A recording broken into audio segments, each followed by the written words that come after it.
السلام علیکم مائی YouTube family, آج میں پھر حاضر ہو گئی ہوں ایک نئی حدیث کے ساتھ۔ آج کی حدیث کا عنوان ہے کہ ہمیں کسی کو ذلیل حقیر نہیں سمجھنا چاہیے۔ اللہ تعالیٰ کا کیا حکم ہے، دیکھیے۔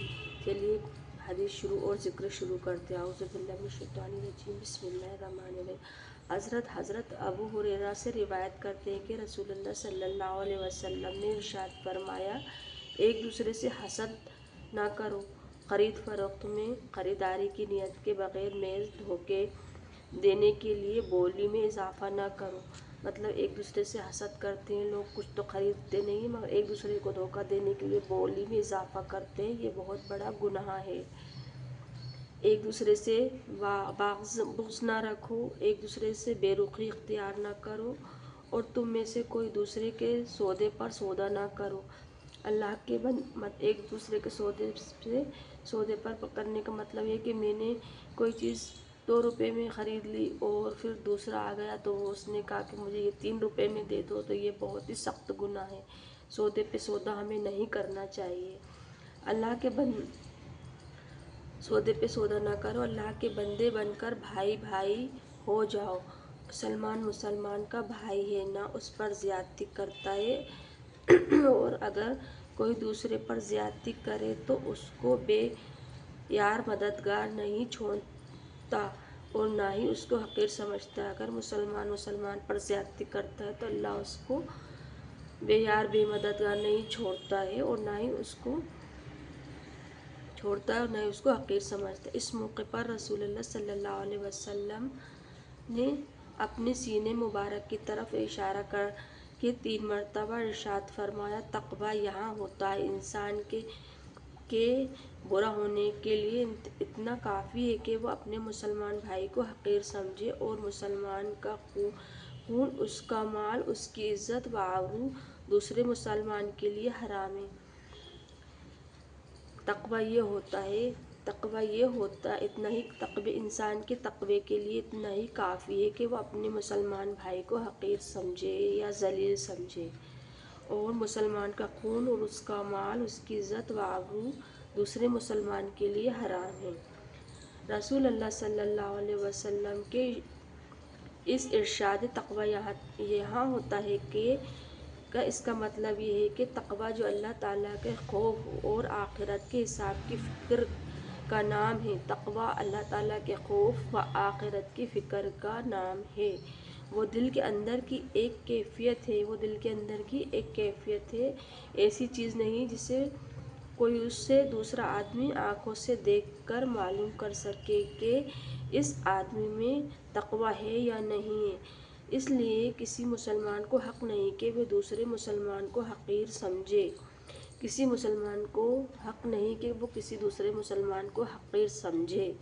کیا خیر جس کو ظاہری معلومات سے حقیر سمجھا جا رہا ہے اس کے دل میں تقویٰ ہو اور وہ اللہ تعالیٰ کے نزدیک بڑی عزت والا ہو، جسے ہم سمجھتے ہیں نا، ارے یہ تو یوں ہی ہیں، کچھ نہیں جانتے، انہیں کچھ معلومات ہی نہیں ہے، اور ان کو ہم بڑا حقیر ذلیل سمجھتے ہیں، تو یہ اللہ کے نزدیک بہت بڑا گناہ ہے۔ حضرت ابو ہریرہ رضی اللہ عنہ سے روایت ہے کہ نبی کریم صلی اللہ علیہ وسلم نے ارشاد فرمایا، حسد سے بچو۔ حسد آدمی کی نیکیوں کو اس طرح کھا جاتا ہے جس طرح آگ لکڑی کو کھا جاتی ہے۔ فرمایا گیا گھاس کو جس طرح کھا جاتی ہے، جس طرح آگ لکڑی اور گھاس کو کھا جاتی ہے، حسد بھی انسان کو اسی طرح کھا جاتی ہے۔ ہمیں کسی سے بھی کسی طرح کی حسد نہیں کرنی چاہیے۔ حسد کا مطلب یہ نہیں ہے کہ آپ کی کچھ بھی طرح کی حسد ہو سکتی، کھانے میں، کپڑے پہننے میں، کچھ بھی حسد ہوتی ہے، تو ہمیں حسد نہیں کرنا چاہیے، بہت بڑا گناہ ہے۔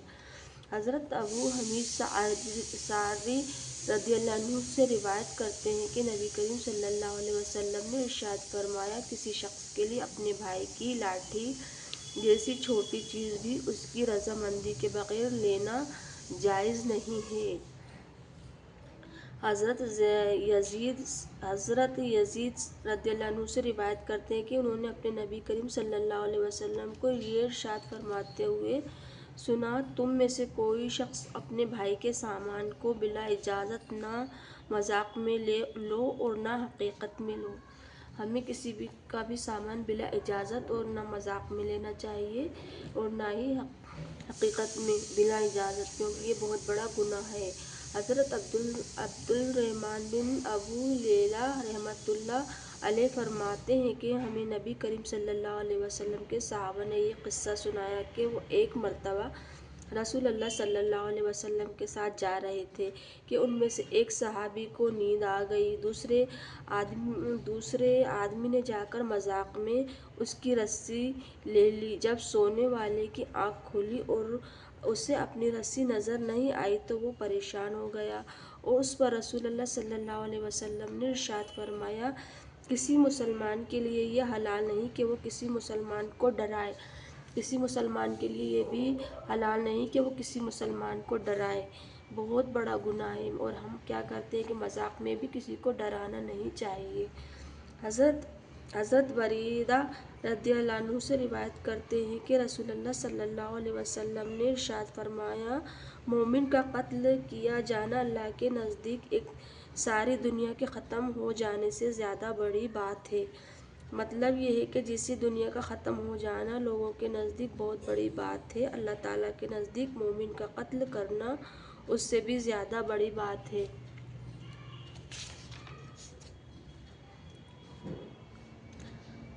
حضرت ابو درداء رضی اللہ عنہ فرماتے ہیں کہ میں نے رسول اللہ صلی اللہ علیہ وسلم کو یہ ارشاد فرماتے ہوئے سنا، 1000 گناہوں کے بارے میں یہ امید ہے کہ اللہ تعالیٰ سے معاف فرما دیں گے سوائے اس شخص کے گناہ کے جو شرک کی حالت میں مرا ہو یا اس مسلمان کے گناہ کے جس نے کسی مسلمان کو جان بوجھ کر قتل کیا ہو۔ حضرت ایک دوسرے مسلمان کو جان بوجھ کر کبھی ہمیں حقیر ذلیل نہیں کرنا چاہیے، اللہ کے نزدیک بہت ہی بڑا گناہ ہے۔ حضرت حذیفہ رضی اللہ عنہ فرماتے ہیں کہ میں نے نبی کریم صلی اللہ علیہ وسلم کو یہ ارشاد فرماتے ہوئے سنا، چغل خور جنت میں داخل نہ ہوگا، چغل خور جنت میں داخل نہ ہوگا۔ مطلب یہ ہے کہ چغل خوری کی عادت ان سنگین گناہوں میں سے ہے جو جنت کے داخل ہونے میں رکاوٹ بننے والے ہیں۔ کوئی آدمی اس گندی عادت کے ساتھ جو جنت میں داخل نہ ہو سکے گا۔ ہاں، اگر اللہ تعالیٰ اپنے فضل و کرم سے اس کو معاف کر کے یہاں اس کی جرم کی سزا دے کر اس کو پاک کر دے تو اس کے بعد وہ جنت میں داخل ہوگا۔ اللہ تعالیٰ کے نزدیک یہ بہت ہی بڑا گناہ ہے۔ ہم اس کو مذاق میں چغل خوریاں کرتے ہیں، کسی بھی طرح کی کرتے ہیں، تو یہ اللہ کے نزدیک بہت بڑا گناہ ہے، وہ جنت میں داخل نہ ہوگا چغل خور۔ حضرت خریم بن فاتق رضی اللہ عنہ سے روایت ہے کہ رسول اللہ صلی اللہ علیہ وسلم نے ایک دن صبح کی نماز پڑھی۔ جب آپ صلی اللہ علیہ وسلم نماز سے فارغ ہوئے تو اٹھ کر کھڑے ہو گئے اور ارشاد فرمایا، چھوٹی گواہی اللہ کے سوا شرک کے برابر کر دی گئی، جھوٹی گواہی کے برابر کر دی گئی ہے۔ یہ بات صلی اللہ علیہ وسلم نے 3 مرتبہ ارشاد فرمایا۔ پھر آپ صلی اللہ علیہ وسلم نے یہ آیت پڑھی جس کا ترجمہ یہ ہے کہ بت پرستی کی گندگی سے بچو اور جھوٹی گواہی سے بچو، یکسوئی کے ساتھ بس اللہ ہی کے ہو کر اس کے ساتھ ہی کسی کو شرک نہ کرو۔ مطلب یہ ہے کہ جھوٹی گواہی، شرک بہت بڑی بت پرستی کی طرح گندے گناہ ہیں، اور ایمان والوں کو اس سے ایسے ہی پرہیز کرنا چاہیے جیسا کہ شرک بت پرستی سے پرہیز کیا جاتا ہے۔ مطلب جھوٹی گواہی دینا اتنا بڑا گناہ ہے کہ جیسے ہم بت پرستی کر رہے ہوں۔ بت پرستی ایک طرح کا شرک ہے، اسی لیے یہ بہت بڑا گناہ ہے، شرک ہے جھوٹی گواہی دینا۔ تو اللہ تعالیٰ ہم سب کو ان گناہوں سے پاک رکھے اور ہمیں نیکی کی ہدایت دے اور ہم کو ان سب باتوں پر عمل کرنے کی توفیق عطا فرمائے۔ مطلب یہ ہے کہ ہمیں جھوٹی گواہی نہیں دینا چاہیے، اور نہ ہی کسی کی چیز میں امانت میں خیانت کرنا چاہیے، نہ کسی کی چیزوں کو بنا اجازت لینا چاہیے۔ یہ سب اللہ تعالیٰ کے نزدیک بہت بڑے گناہ ہیں اور ان کی معافی نہیں ہے۔